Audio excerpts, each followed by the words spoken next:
So we have a special program for you today on Antaranga Yoga. It's an open house with Sri Raghu Ananta Narayanan, and we're looking forward to answering questions, introducing you to this course. I think we have a lot of students and people who have taken courses with Rugoji in the past, and we're going to give you an opportunity to share your thoughts. And I think we're going to let Rugoji take over with this, but let me give Rugoji an introduction. So he actually obtained his PhD in biomedical engineering from IIT Chennai.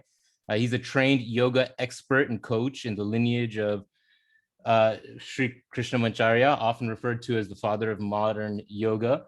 And he had the benefit of being trained directly by Krishnamacharya as well, and as his son, TKV Desikachar.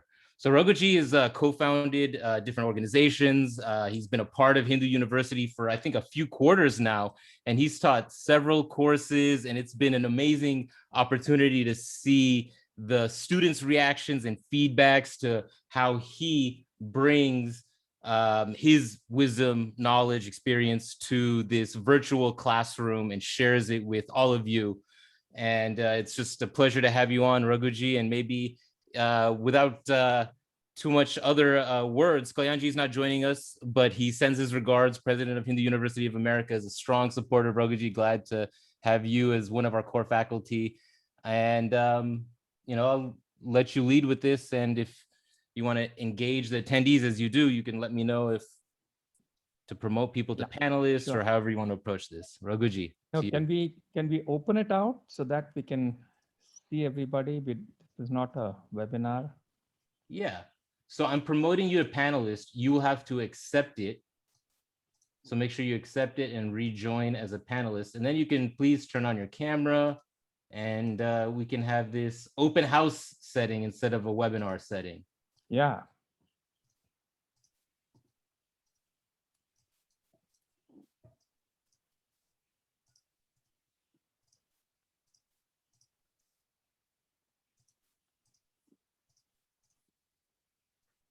All right, you have to accept, please. It may pop up somewhere on your Zoom screen. There we go. There we go. Nice. And please turn on your camera so we can see you and the range of folks who are joining us today. Thank you. And if you want, maybe you could put in the chat what part of the world you are joining us from today. I'm in Los Angeles, sunny Southern California. So I think somebody tried to share screen. We'll just address that. All right. So now folks, maybe they didn't see the invite or they're just stuck as attendees. As they join, they'll join as panelists. I'll keep looking at that, Rugoji. Yeah. Yeah. As people are coming in, you'll have to do something to get them straight here.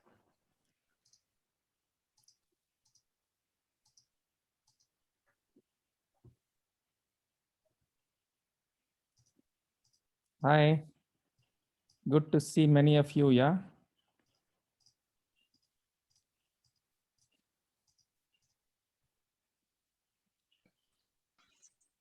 So how many people have taken a course with Rugoji already? You can maybe raise your hands if you're there or put it in the chat. Quite a few people have taken a course.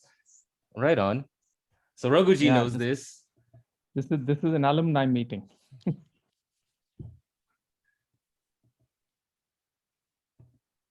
Good to see you, Arun, after a long time. Yeah, nice to see you again and others.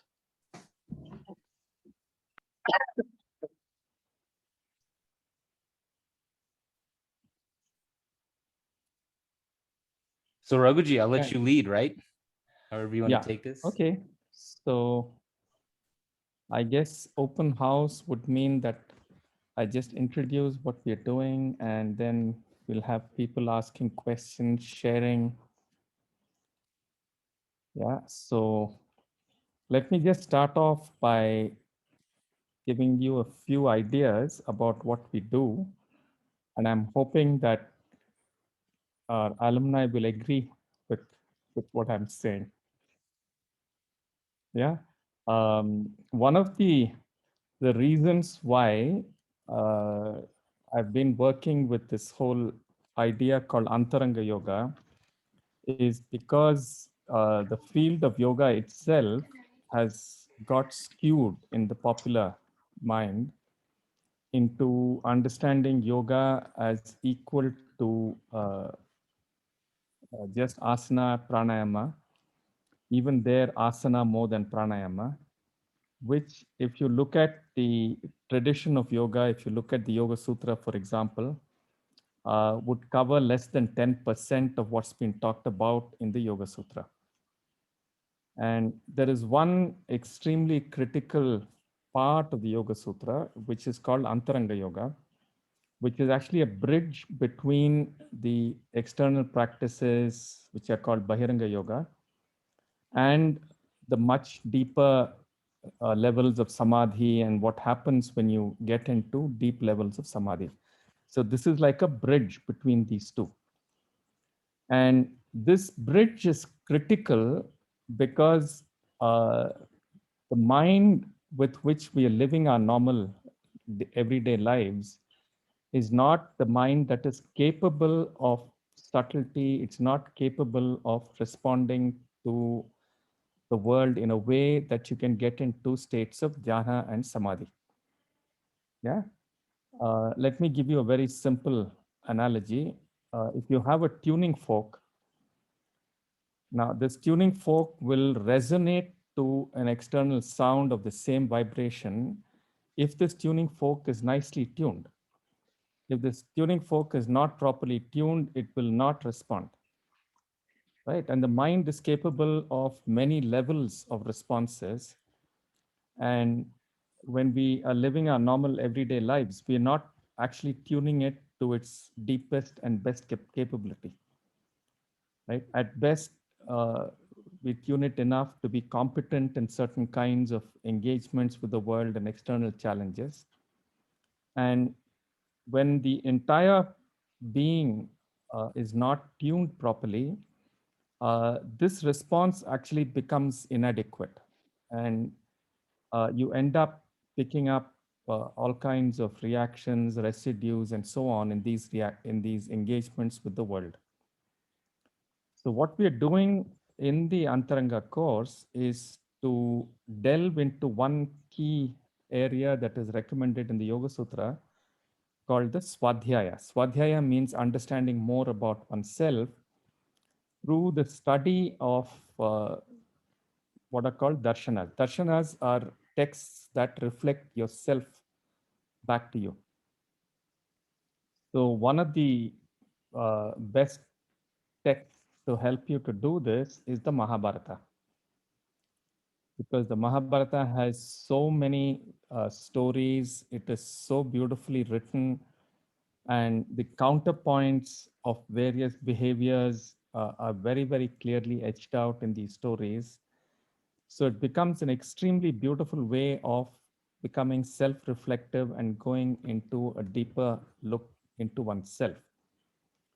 And in order to do that, what we recommend is for you to read the stories and then start looking at the story from a self-reflective process, which means you start off by saying, you don't start by saying, you know what, Yudhishthira is a stupid guy because he went and played dice. Yeah, you might say that, but then you go and say, if I was Yudhishthira, what might be the reality? And then you drop the if also, and you start getting in touch with the Yudhishthira in you, or the Bhima in you, or the Duryodhana in you, or so on, and so on. And then you start discovering that through this process, you can actually come to understand yourself in a very deep and a profound way. So halfway through the discussions, the character you're looking at becomes secondary, and your own self comes up for you to look at. And understanding how to look at yourself from what we will keep talking about as the Sakhi Bhava and Sakshi Bhava is the central learning of the whole course. Yeah, and we have a few people here who've been through the course, so let's I'd also like to listen to some of them because I'm meeting some of them after a long time. It'll be nice to know how they've taken it forward, what they felt about it. And yeah, and then we'll have an open question answer kind of a session. Yeah. Who'd like to start? You have your hand up, Arun. You'd like to start? Sure, why not? Hi, folks. For people who do not know me, I'm Arun We can't Narayanan. hear you as yet. Can you not hear me? Now you're okay. Okay, let me put my hand down. Okay. So, folks, I'm from Minneapolis. I joined HUA in 2019 September, and I was probably one of the first students to take the Antaranga Yoga, and followed by Antaranga Mandapam too. So I took the two courses. I would say it changed me and my way of thinking a lot drastically. And subsequently, I took a Mahabharata series of courses at HUA too. So I'm on to my fourth Mahabharata course at HUA. But what sets the Antaranga Yoga class or courses, it like Raghuji said earlier, instead of looking at the characters like a movie, this is inviting us into the movie, so to speak.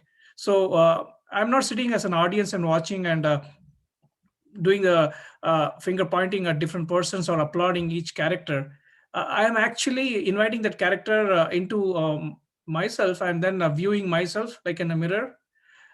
This is, in my opinion, life changing, according to me. And I cannot look at any epic or anything ever the same again, because I'm looking at Mahabharata. It is just a tool, right? Mahabharata was like, I think in the course introduction, Raghuji mentioned Mahabharata is as a tool. He uses this as a tool, right? You could pick even Ramayana for the matter, or any other epics or stories. You could say, hey, put myself in Vali's shoes and see what Vali would have done or Vibhishana would have done. So, but Mahabharata was a tool, and it was a fantastic tool. And because of the multiple layers, Mahabharata offers us so many more avenues for us to explore.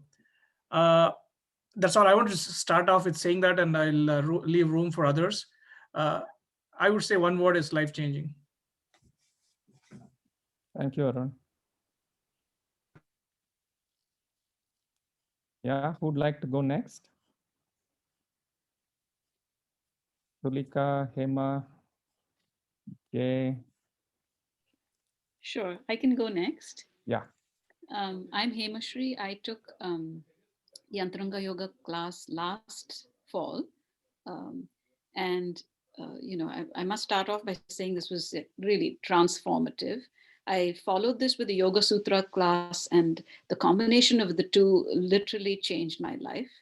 I can never thank Raghu enough for both of these classes. Basically, like Raghu had mentioned, it's basically this exercise of using these archetypes to reflect on yourself, but from a compassionate space, to stop judging myself or being really hard on myself, and instead asking the question that Raghu always reminds us of: where is this coming from, rather than why am I like this?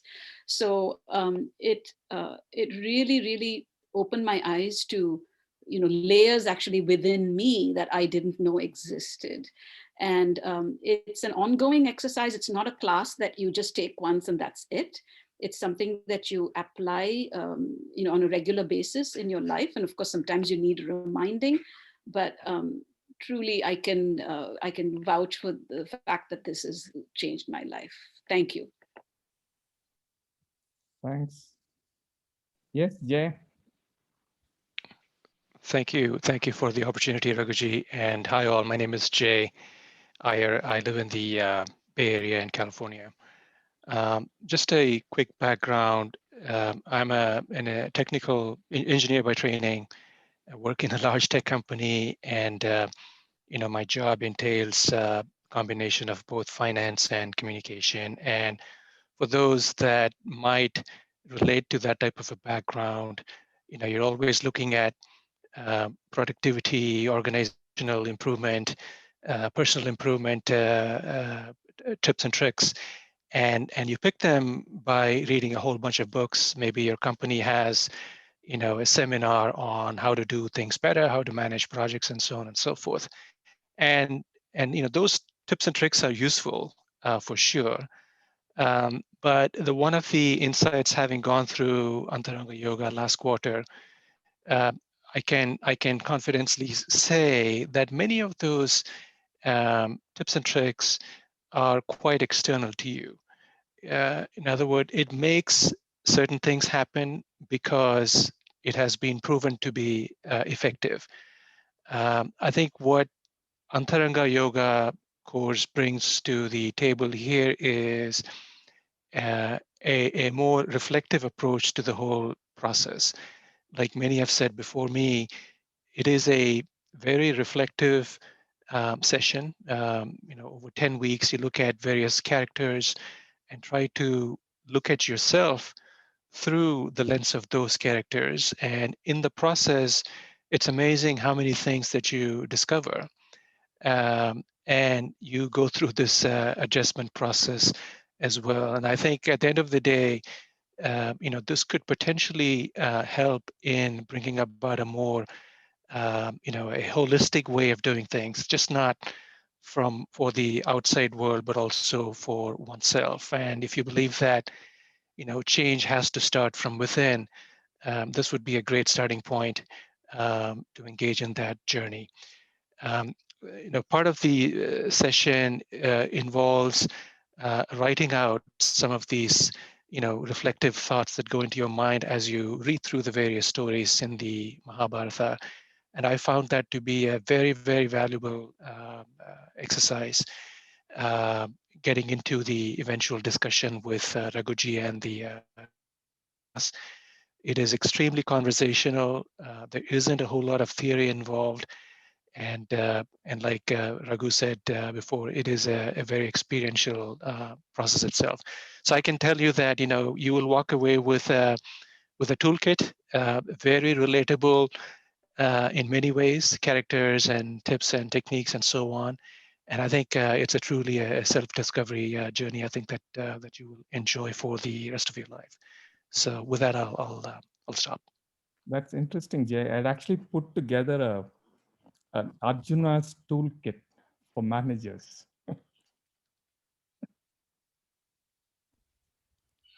Yeah. I can go Thanks. next. Thank you. Yes, Tulika. So I would say this course is sort of the first step towards anyone who is keen to start looking at themselves and understanding themselves.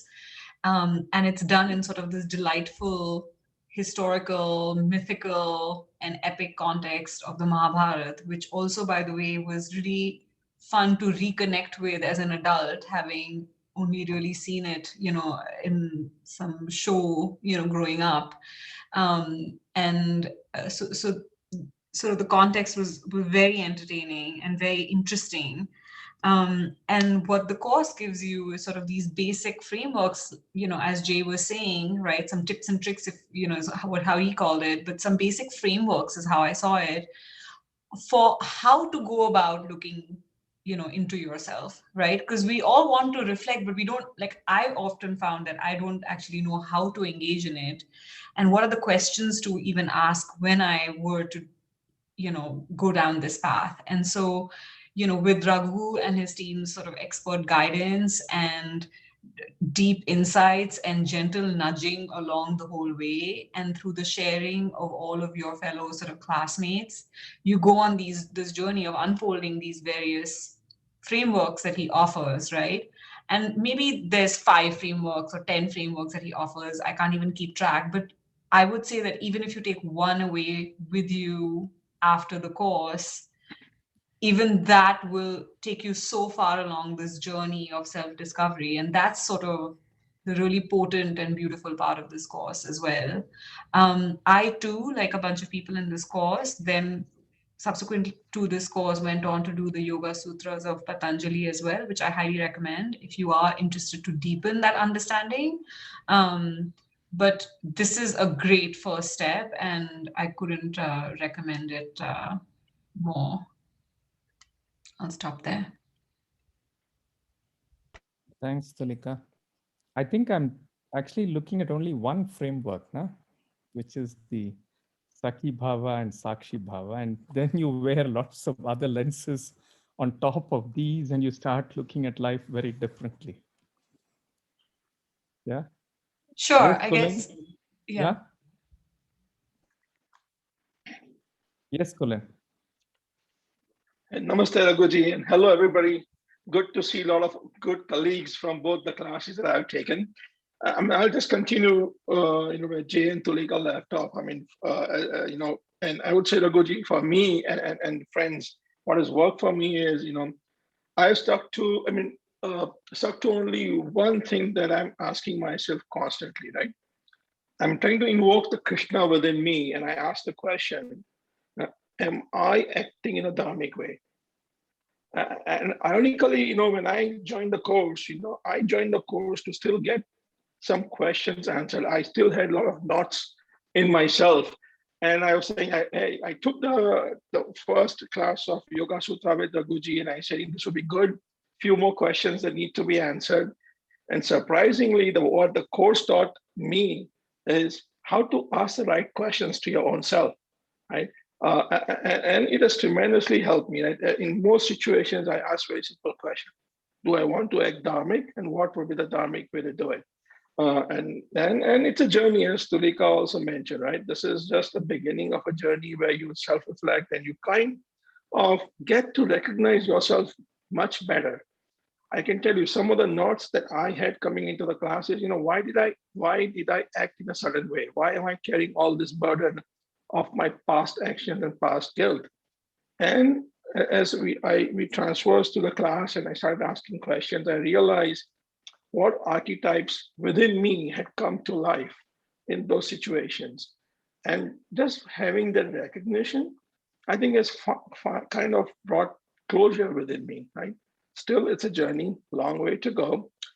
Definitely recommend the class. It's very conversational. And one thing about this is, people open up. It's more about not only what Rugoji teaches us, it's also about learning from each other as people, share their stories and share their interpretations of the framework. So, absolutely. And I would also second what Tulika said that, the Yoga Sutra class. I did the other way around. I did the Yoga Sutra class first, and then I did this class. And for me, the package is absolutely priceless. Absolutely priceless. Thanks, Colin. You reminded me of a very interesting statement by, I think it was Nietzsche, if I'm not mistaken. Nah? He says, to be yourself, you first have to know yourself. And Absolutely. there's so much that's talked about these days about being authentic and so on. So if I don't first know myself, how can I be myself? I thought that was a very interesting question. Yes, and Raghuji, the thing is, I think we talked about a little bit, but I'm also, saying, okay, the molecule of sugar is always sweet, but it all depends how you use that sugar, and the recipe may be sweet or very bitter, depending on how and what quantity it gets used. And I'm saying, okay, that within me, my core molecules is all about sthirta and anandam, and how do I get that? What's the right journey for me to get that? Yeah, beautiful. Steve, would you like to share, Steve? Might as well, huh? Yeah. Well, I'm going to up everybody. I've taken 3 courses from Rugoji at HUA. Antaranga Mandapam, Antaranga Yoga, Yoga Sutras. So, and once I got started, I was on a path. And I think that for me, that's what this is. I started off as a young guy, as a math student, and decided when I was going to the university, I'd study psychology to learn about myself and other people. And, I was really looking for, how can the mind be more of an ally than an enemy, right? And how to make life better over a lifetime, and looking for a way to understand myself and better. And I knew just from my own experience in sports that my mind, the state of my mind or my inner world, that's what was important. If I was in the right frame of mind, I could excel. If I wasn't, I could do poorly. And so I knew there was tremendous potential to, if you could have more control over that. So for me, if I give one example of something I got from it, in terms of, for me, and again, I come in as a Westerner. I come in as my dad grew up in Texas on a farm. I'm a first generation city boy, right? And I grew up in the United States. The real thing I learned earlier was the mind is a dangerous thing. You shouldn't mess with the mind.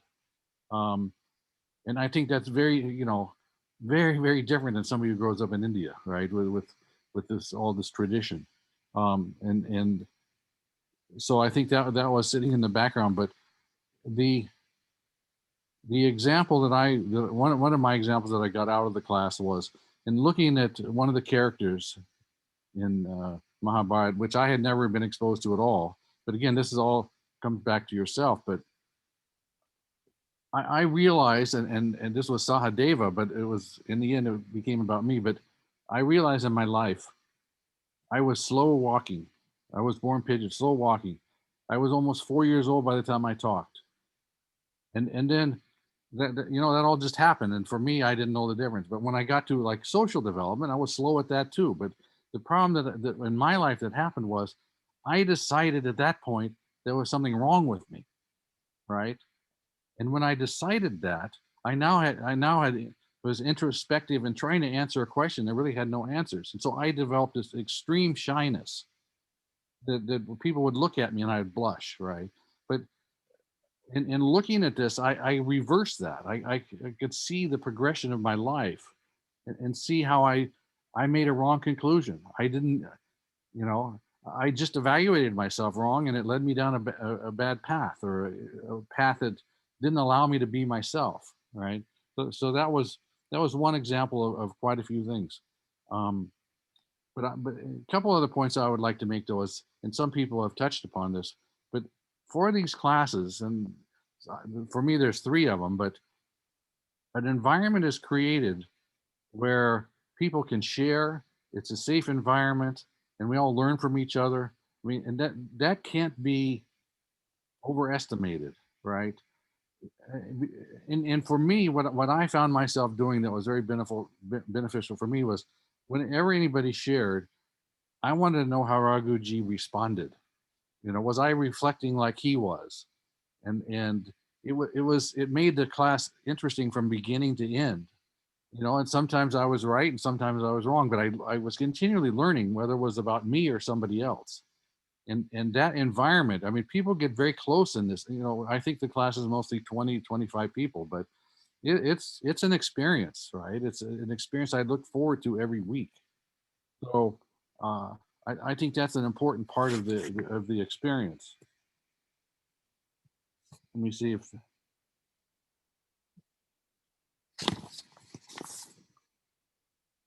So I guess that's the main thing, but the example I gave was just one of many, and I see coming out of these classes that I really have a path. I have a direction to go in. Prior to this, I studied Ayurveda, and I really liked Ayurveda, and I still really like Ayurveda. But yoga and Antaranga Yoga to me is it's a path. It's the more you get into the Yoga Sutras, the more it's defined. The more it's a map, the more it's not easy, but you can grapple with your inner world, right? I don't think this doesn't exist anywhere, right?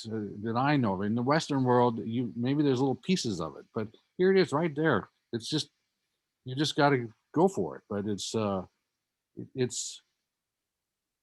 amazing to me. It's amazing that this all exists and it's all there, and it's just a matter of working at it. So anyway, thank you, Raghuji, for the 3 classes and more. So it's Thanks, Steve. You talked about you talked about 2 very important things, Steve. One is that when people look at the Yoga Sutra, they don't realize that the word avidya applies to wrong conclusions about the self as much as it talks about wrong ideas about the world. And a shift in this avidya that you hold can make a huge difference to your life, Exactly. right? And the other critical thing you're talking about is the whole map for introspection that the Yoga Sutra and the Mahabharata gives us, na? And I think that's a beautiful gift that we've got. Exactly. It's really, like you said, it's a map for introspection. It's not from the outside that somebody is telling you. And you have the signposts out there, and it's for you to take the walk. And you can meander if you like to. You don't have to keep walking the straight path. No? Yeah. You can go through the stories, you can meander a bit, and yeah, and finally you reach wherever you wish to reach, but you're having fun all the way. Exactly. And if I can add one more thing, because you've now reminded me, Yes, Steve. in one of the classes, we're doing drills. So often these classes are not just talking, we're actually doing drills, but it was a little bit of, and I don't remember the exact thing, but it was, what is your inner world presenting to you? And the first thing that came to me was a very claustrophobic feeling that's been a burden in my life for a long time.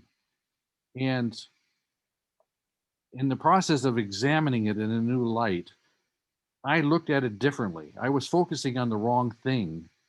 And when I changed the focus just a little bit, it completely lost all its energy. It was unbelievable. I mean, it was therapeutic.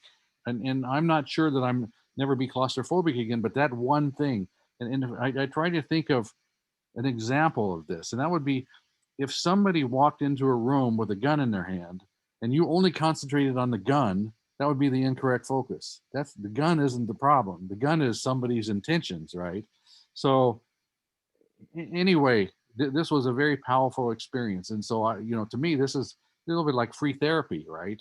Um, as far as what you can get out of the class and in your inner world, there's a lot of things that could be improved and barriers removed and things that have a downward influence on your life that you can overcome, little by little.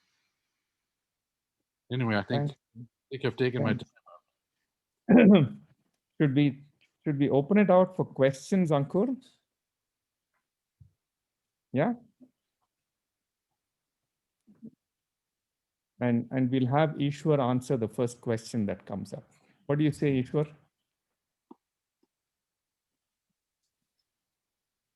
So feel free to ask your questions. Yeah, Rugoji, obviously this is an open house. Feel free. You can type it in the chat if you want to unmute yourself, however you feel comfortable asking. I think it'll be good if people turned on their videos and.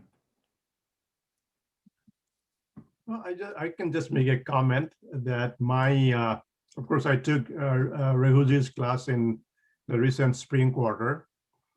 I have worked in the biomedical industry, and some years back, I decided that I pursue on my own as a founder.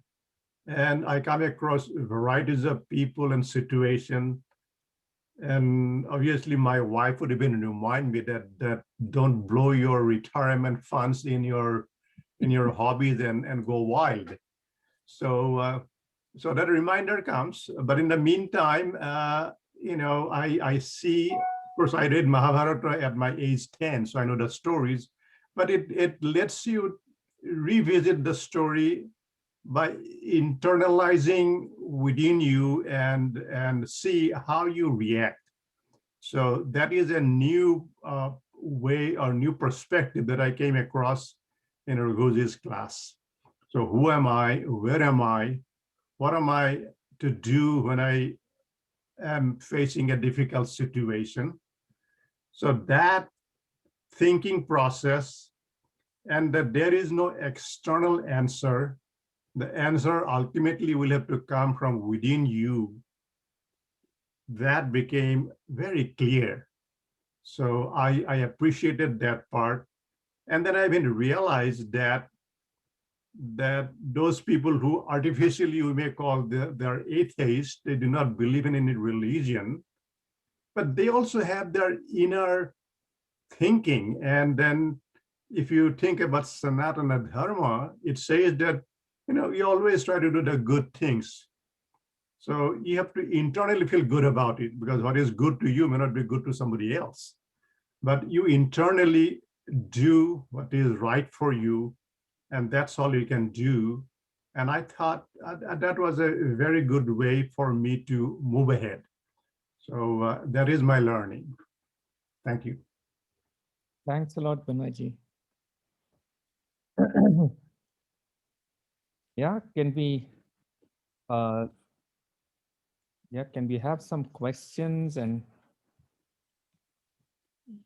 so that we know how to respond to you? What might be your particular interest and so on? Rugoji, Mittika ji had a question. I think the people answered. The question was, what are the homeworks and QE like? Do we need to study the Mahabharata? I have never read it before. That's the question.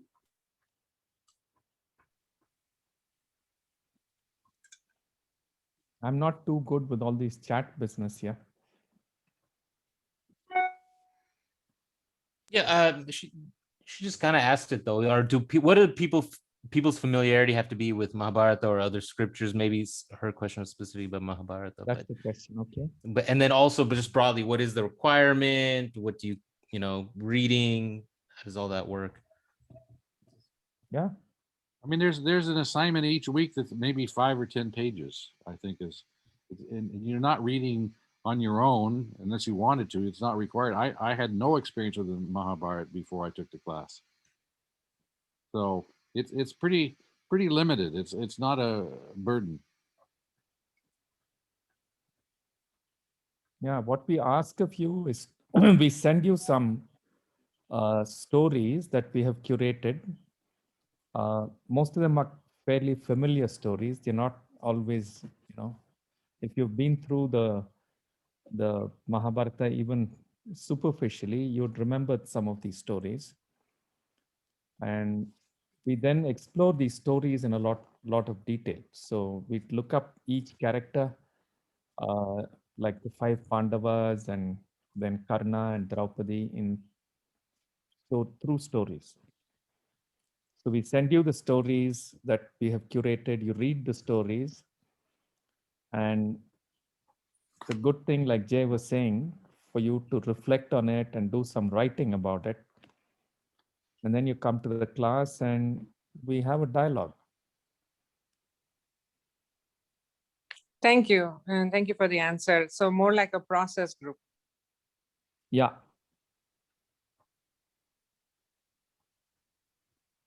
Reading is the easiest part. Thinking is the hardest part, for me at least. And I would break my head, and to be honest, when I try to reflect, I would go blank, right? There's nothing comes to me, right? It doesn't come at all. So Arjuna did something, blah, blah, blah. I'm reading, and yeah, there's nothing in it. It was a process throughout the week, and just like the bright idea, some things will pop up suddenly somewhere. If I sit there and say, okay, now I need to think, now I need to bring Arjuna into me, or me into Arjuna, it never worked for me. I just had to absorb it, then chew on it or mull it, or probably over a week, suddenly I was at work or something, suddenly something will pop. And once it pops, then it'll be a stream of thoughts. But it was hard. Thinking was very, very hard. But that's exactly how you let it happen, Arun. You read the stories. If you read it carefully, yeah, insights will pop up when you least expect it, no? The interesting thing with insights is they don't pop up when you go looking for them.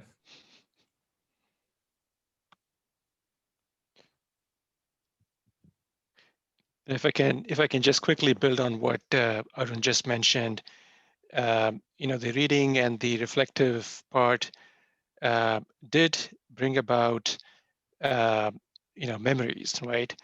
And it really helped me understand better what I did and why in certain specific situations. And more importantly, I am able to understand why For example, my grandfather might have taken a decision. He might have said something. Now I understand why he said that back then. Now, obviously, it's relevant now, but it helps sort of bring closure to a lot of things that you have percolating in your mind. And this is like a big overhang. And I felt a lot of times those overhangs sort of resolve themselves and brought about a sense of peace, if that's important to you. Thanks. Yeah. Also, the class arrangement, Raghuji, is very conducive to reflection. The way you conduct the fishbowl thought experiment, where we allow ourselves to reflect on a very open space, which is that was very refreshing. And even for the people outside the fishbowl, actually, I've been outside the fishbowl a few times, and it was a really remarkable experience just watching the fishbowl also.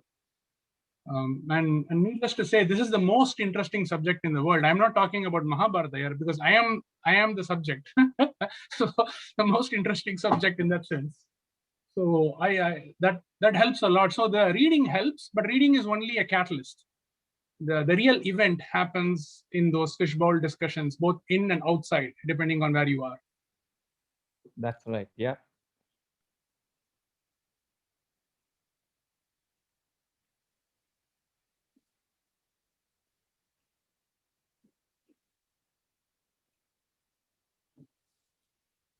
Yeah, I'm seeing some chats popping up. It'll be good if people ask the question so that there can be a wider discussion. Huh?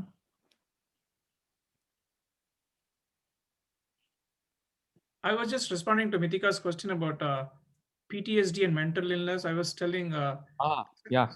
Sometimes people do get emotional in the class and they have opened up. I was astonished how some of the very private things were mentioned, and probably the one or two teardrops were also there. It was very sobering and very humbling experience to listen that somebody could.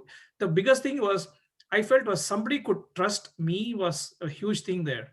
So that itself is a kind of a heavy, it's not a burden, but very humbling experience that somebody can open up so really openly. That was a very humbling in nature. Actually, I never thought that it would be humbling, but to listen to others was humbling. Like Ishwar said, when you're out on the zone, not in the fishbowl, it is very humbling. So I said this to Raghuji in the last class, is that this is perhaps the most honest class experience I've ever had. For that very reason you're saying, Arun, is that we are not objectifying something and analyzing something, right? There's a certain level of revelation that takes place in the class.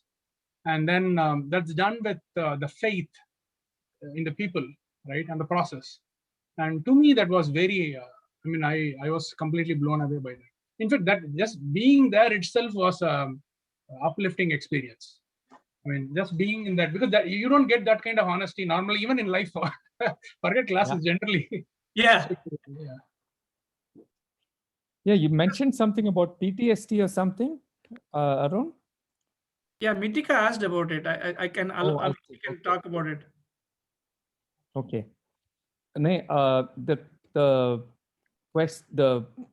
caution would be that if you are, in a sense, having a therapeutic need, this may or may not be the right forum, because one, this is over this medium, right? So, and it's just an hour of exchange. So if you have a condition like PTSD or something like that, I would suggest that you don't come for this class, because what we are orienting it to is self-reflective work, right? And if you have an issue like that, then one doesn't know what will get triggered off. And it's not even a face-to-face context. It's not an extended context. So I would, definitely advise caution. We're focusing on enabling people to really discover themselves and become the best they can be.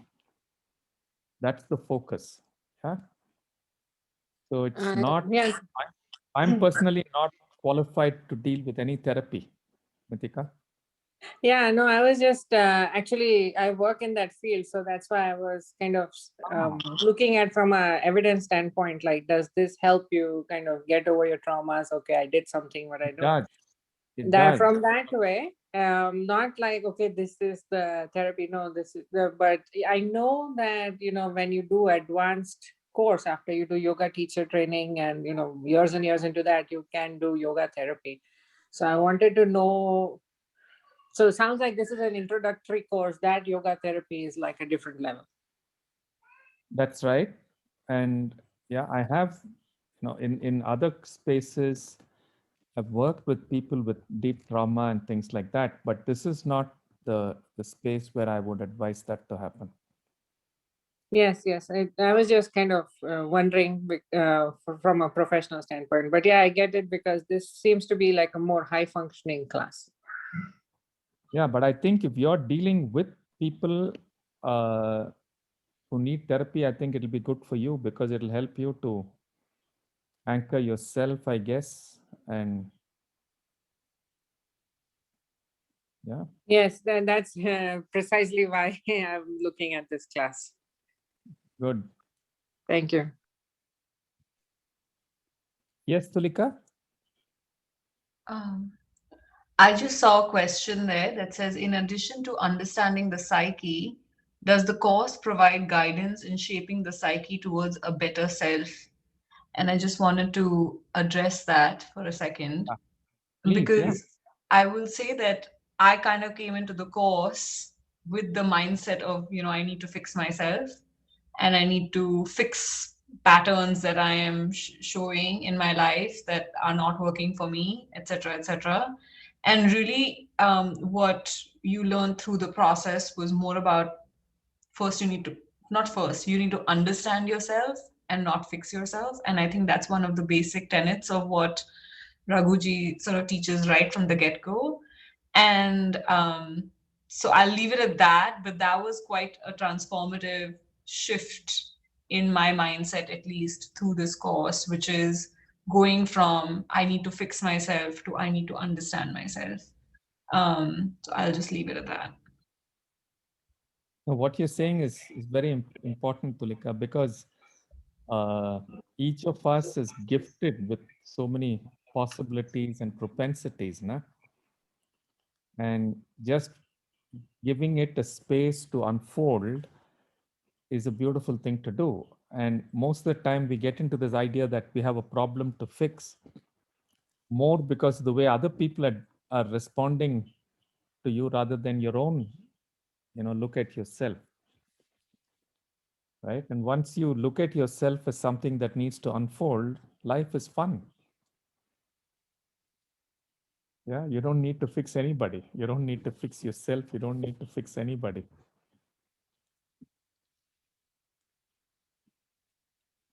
Yes, Jay? Raghuji, a quick follow-up, which is, would it make sense to repeat the scores? And if so, would the set of stories be the same, or how do you think about future sessions? See, what I would advise is, you know, I'm doing this course over and over again with the same stories, Jay, and I enjoy it. And every time you get a completely different, you know, I get a different insight every time because the people involved are very different. So what they're sharing and how they're sharing is very, very interesting. And I don't think the same view comes up each time. Na? A couple of my colleagues here, Venki and Gautam, they've looked at it multiple times, so maybe they can also answer. But like Kulin and other people, Tulika and all were saying, na, I think doing the Yoga Sutra also with this makes a big difference because the Yoga Sutras are much more like it's a clear set of steps, or I don't know how to describe it. It's not a method in that sense, but it's a very rigorous way of introspecting. Right, and I've read quite a bit of, you know, Jung and all of these people. Jung comes closest to the Yoga Sutra kind of work. but none of them can give you this map to look at yourself, introspect. Na? That's the key shift, and that's a key difference. So once you're in the introspective journey, every story will help you. And each time you're looking into the mirror, you're not the same person.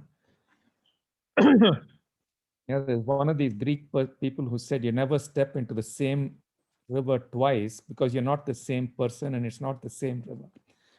And it's not the same river. So it's like that, nah? You never step into the same story twice. It's not the same person. It's not the same story.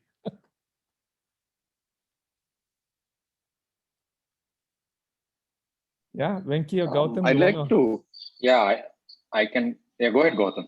Go ahead, Venki, yeah. Okay, so I've been sort of studying Mahabharata since 2016. And that's when I did the course there. So, but one thing that I see is that a story is like a kaleidoscope. It shifts every time you see it differently. There's no one way you would see a same story again. It's I mean, I don't know if kaleidoscope is the closest probably metaphor I can think of in terms of how every time you relate to the story and every time you see it shifts some part within you. And yeah, I will stop there. Venki is a story writer. All right. So stories in any case. Yes, Gautam. Thanks, Venki. I love the color that comes through with the kaleidoscope. So, like that is when for me they are interconnected in a way that one is the story, and the second, what's happening within me through the story. So the whole part about the fixing, it's a beautiful. What's happening? I think Gautam's network is slightly going off. Right. He's frozen. Yeah. Journey. I thought my frame was. Gautam, we lost you, Gautam. Your network is going off. Is it any better now? Yeah, a little better. Yeah. I was just saying, you can't stand at the doorway. Every time I engage with the story. Is it better now at all? Tour of your house, yeah. Thanks. A little bit like it. All right. Okay. Let me try it for one last time, otherwise I'll give it up. I'm saying every time I engage with the story, something shifts deeply in me. So I can breathe a little bit better. So maybe that's fixing or not, I don't know, but something shifts for me. So I engage with the story, I engage with myself, I come back. I engage, I come back. That's the process per se that does something to me. And not necessarily, I wouldn't go with the word fixing for me.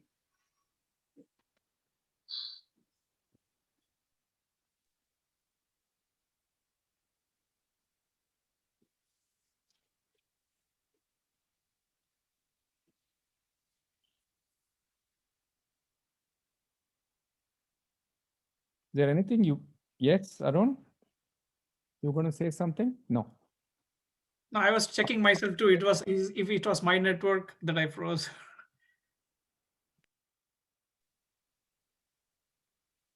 Ankur, is there something you'd like to ask or something from your side that you need to clarify? And well, everyone, please do, click around the website. I've dropped the link to the course in the chat. We'll follow up with emails. If you're already taking courses, you're probably familiar with Rugoji, who calls and follows up with folks and answers questions. But, again, this is a platform for us to learn and improve ourselves, society, however you want to frame it. No fixing though, right? It's just it's a matter of learning and growing. And so however HUA can help you on that journey, we're here to do that. Great to open it up and have an open house like this with Rugoji. I love it. The interaction and the support and the energy, and I can only imagine the kinds of stories and you know, interactions and sessions you have in your courses. So I'm moved and just glad to be a part of it and support it in whatever way I can. Ankur, I have a question. Like the Yoga Sutra class, right? In going forward, will this class be also recorded? Yeah. All the classes are recorded. We make it easy for you to. No, this one was not recorded. These classes are not recorded. Oh, the Antaranga Yoga courses are not. Yeah, yoga courses are not recorded because people are sharing from themselves. So we don't want it to be. Yeah, we don't record them. I'm sorry about that. Should have known that, but safe space allows you to be more open and honest and yeah, of course. There is a question by Somyaji. Looks like yeah. Ankur, I don't know if there's a technical problem. He seems to be saying. Raised my hand several times and was not given an opportunity. All right, Sumayaji, sorry. I think because you're stuck in the attendees zone. I don't know when. There we go.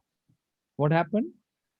So Sumayaji was still in an attendee zone. I just re-invited him to be a panelist, and now Sumayaji, go ahead. You can probably unmute yourself. I apologize. You were stuck in the attendee zone.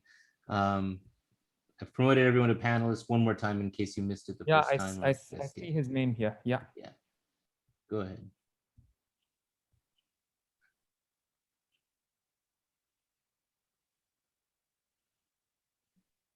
Yeah.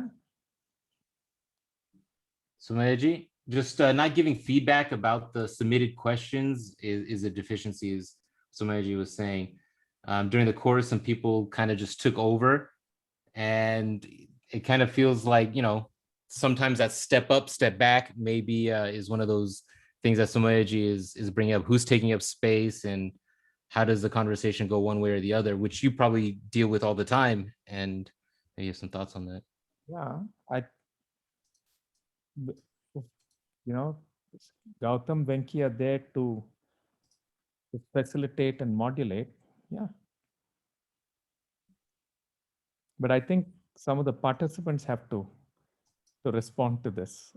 Is our facilitation good enough to manage all this? I think it's really encouraged that everybody speaks up. Like if somebody hasn't spoken, there's a little bit of attention. Do you have anything to say? Very pleasantly, right? So I see that happen. I think it's very pleasant. Some people are a little more reluctant to initiate it, but that's usually a way to overcome that. So I don't think anybody really gets ignored. Right. So on that note, is somebody who hasn't spoken want to speak up? Feel free to unmute yourself. Raise your hand. Go ahead. Yeah. If was that K Dutt G? Yeah, Mr. Dutt raised his hand. Nicole moving around. Maybe you're getting ready to unmute too. K Dutt G. No, we can't hear you. I don't know if your audio is connected. If you're saying something.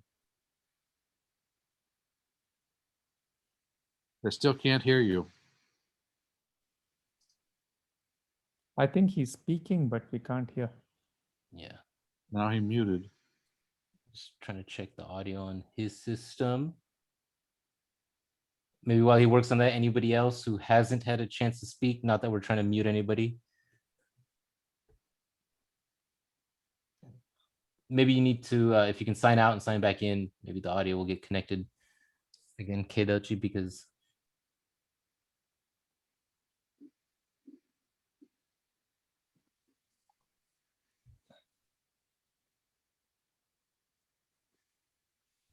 so hopefully he'll rejoin us quickly. So Mayaji, if you wanted to say anything specifically, no, I think he's also gone off the screen, left as well. Yeah. I think they're having connectivity problems. Did Somayaji type out the question? Yeah.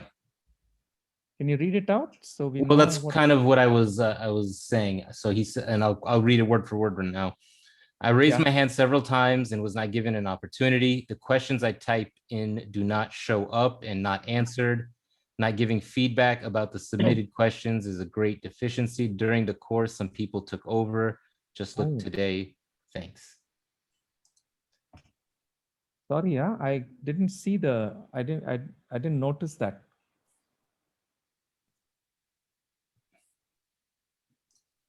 Yeah, completely unintentional. Yeah, no, Sumayaji asked a question earlier and I responded. Okay. But Well, I didn't notice his hand up. Maybe I missed something.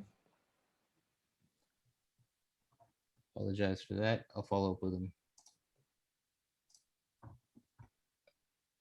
Anybody else?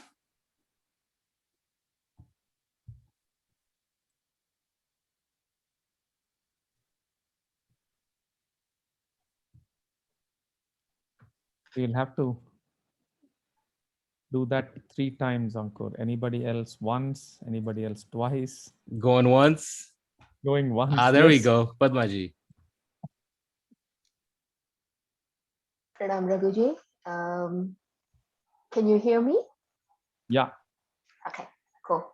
I'm a neuropsychologist by profession, and this is the first time I'm attending as a panelist, and I'm attending this.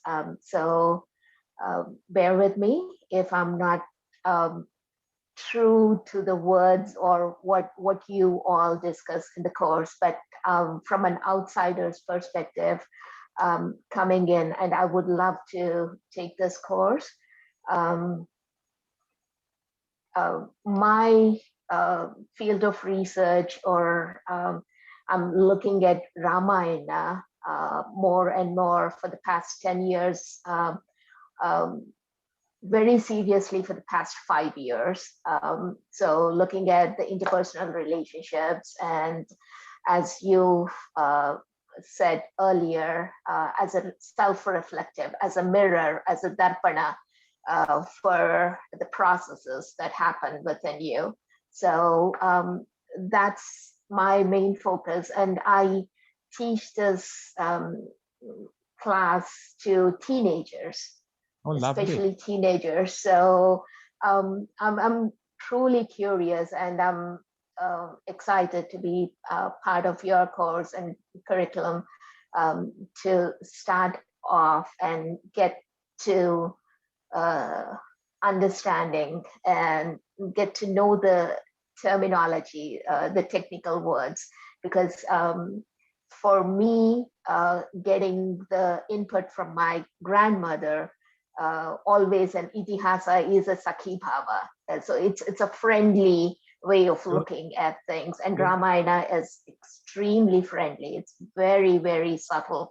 And so the subtle nuances are missed most of the time when we just stick to the story. So I'm curious to expand my horizon, so to say. So looking forward for that. Yeah, we're also working with the Ramayana, Padmaji, but what I find is that the Ramayana is much deeper. Yes. It's much more difficult in a sense to than the Mahabharata. Mahabharata is much more accessible. It's much more about life. Yeah. So we're working with it, and okay. Cool. Yeah, it's taking Thank you. taking a little time to have the confidence to offer it in the same way as we're offering the Mahabharata. Okay. Yeah. Yeah, because it's about this it's like about an Avatara Purusha, na? Yeah. The Ramayana. Whereas here it's only about Vibhuti Purushas and Mahapurushas, so it's easier. It's much more human. Mahabharata is much more human.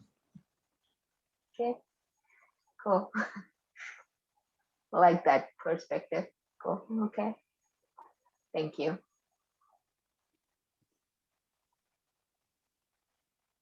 We have Kedachi back. Yeah, he's back. How's that going? No, we still can't hear him, yeah.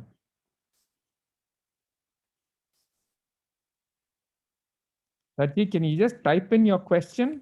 Maybe Ankur can read it out for me. Yeah, please just type it out if you can.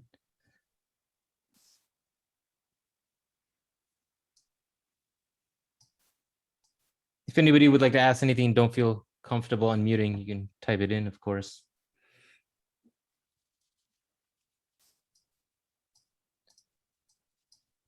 To Jay's point of doing the course again, right? Raghu, would you be considering having this similar course in Ramayana? That's what I was telling Padma ji. Yeah, see, we've done one round. I think Gautam or Venki, one of you was there in the Ramayana. When we did Ramayana, na? I wasn't there. Yeah, I wasn't Venki? there. Raghu. No, I was not there. Yeah. Gautam, I don't know. No, I wasn't there. I think it was Anisha, Ajay. Anisha, Jyotsna. Yeah. We did work. We are working with it around, but like I was telling Padma ji, na, see, in Ramayana, you have to get into looking at Rama, who's an avatar Purusha. So you're looking directly at the Krishna part of the Mahabharata, which we only come to sideways, no, in the Mahabharata. So from my point of view, reflecting on the Ramayana is a lot more difficult, and it goes straight into the shadow spaces. Now it goes into the Shadripus, it goes into encounters of a very, very different level. So for it to be a self-reflective process, we're still looking at how we can do this, what are the right stories to pick out, and so on. Okay, I understand. So we have to prepare ourselves to receive the Rama energy. Mahabharata is easier. Yeah, I agree. I recently heard a statement in the Shaiva Siddhanta, they say to worship Shiva, you need to be Shiva first. Of course. Yeah. So, Ankur or maybe Raghu, I don't know if this question was answered when my network was a bit feeble, but there was this question about, is there a sequence? Do I first do the Yoga Sutra and then do the Mahabharata exploration, or the reverse or something? We've had both happening. Yes, some people have experienced the Mahabharata immersion first and then the Yoga Sutra. So I think Kulin experienced it the other way about. They're just two sides of the same coin, yeah. So I really don't know. No? And I don't know how it can be compared either, no? Because I think somebody who's done this first and that second would have been able to go much deeper, whichever the second course you're doing, because you're familiar with the whole process, you'll be able to go into it much deeper, no?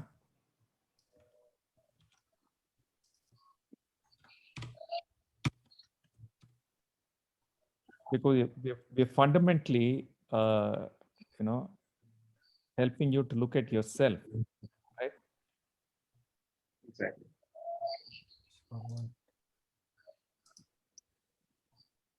Sorry, I dropped the wrong course.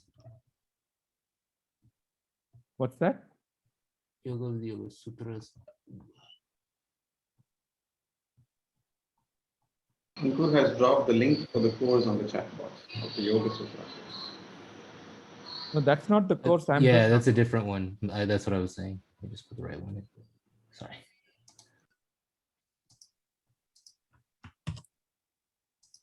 Did we get the question from Datji? Okay, Datji, still in there?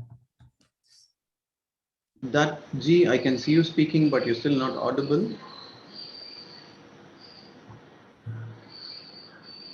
That's bad.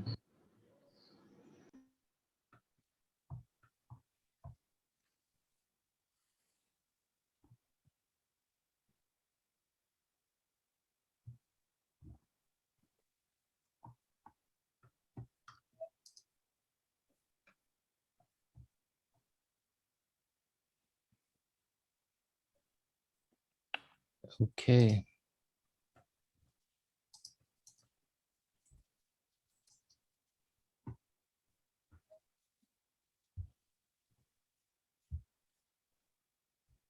So I don't see any more questions. having some of those technical difficulties, so we didn't get to everyone, but hopefully if we can connect in the future. Any going last time to share? If anybody wants to.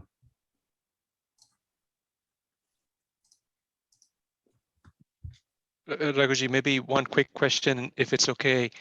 Yeah, sure. Once we go through this course, in terms of like next steps, what would be your guidance? I mean, is it constantly trying to be in that state of Sakhi and Sakshi Bhava, or how would you guide us? See, definitely once you discover the Sakhi Bhava and Sakshi Bhava, that's a great gift, na? And your entire internal dialogue with yourself will change. The moment you really understand how to anchor on these two, your entire inner dialogue will change. So that's something, obviously, would be something for you to take with you, right? What the Yoga Sutra says is very simple. It says Viveka Khyati Aviplava. That is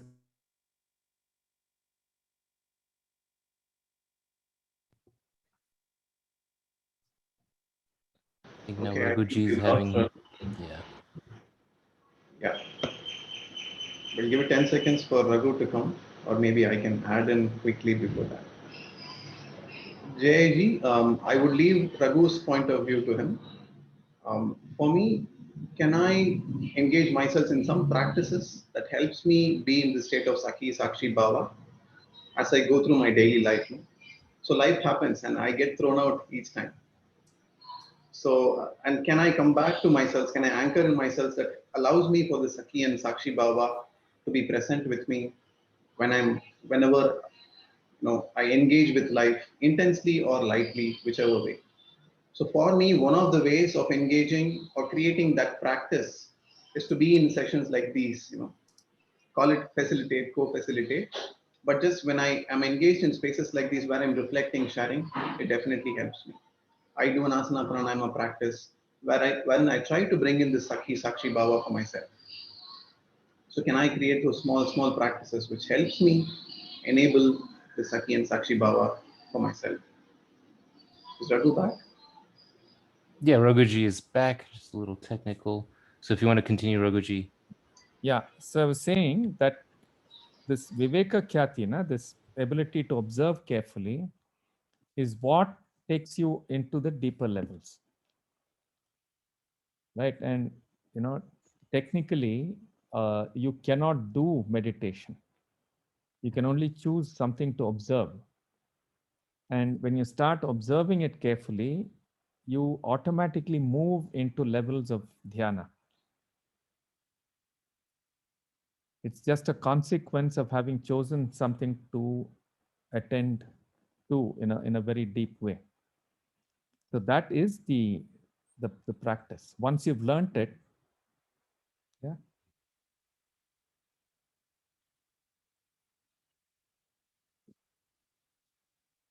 So once the bug catches you, Jay, it's a lifelong process. You can never shake it off. If I may add just one point, for me, like what Raghu is saying, the bug manifests in a way that you start paying attention to everything you are reflecting about yourself in the world. In the way I'm interacting with X person, what was my state?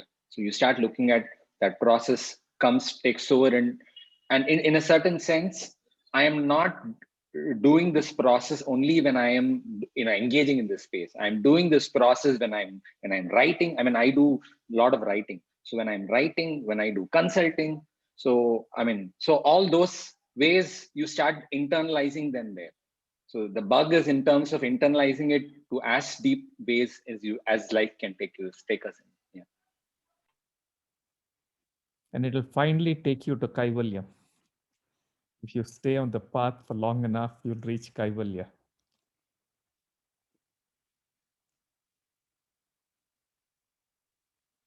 Yeah, should we close with that, Ankur, now that we've gone all the way to Kaivalya? Yeah, I think from there, if everyone got to share what they wanted, I'm glad that we had this open house and had this engaging and broad conversation.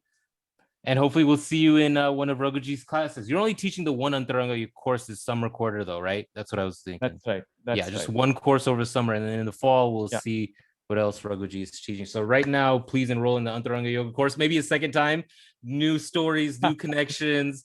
If you find yourself missing that. But Rugoji will be teaching only that one course over summer. And then in the fall, we'll see what else Rugoji can cook up. And we'll make sure to invite you to that. Thank you for joining us today for this town hall, Rugoji. Thank you. Thank you. Thank you, everybody, for coming here and sharing. It was lovely to meet all of you.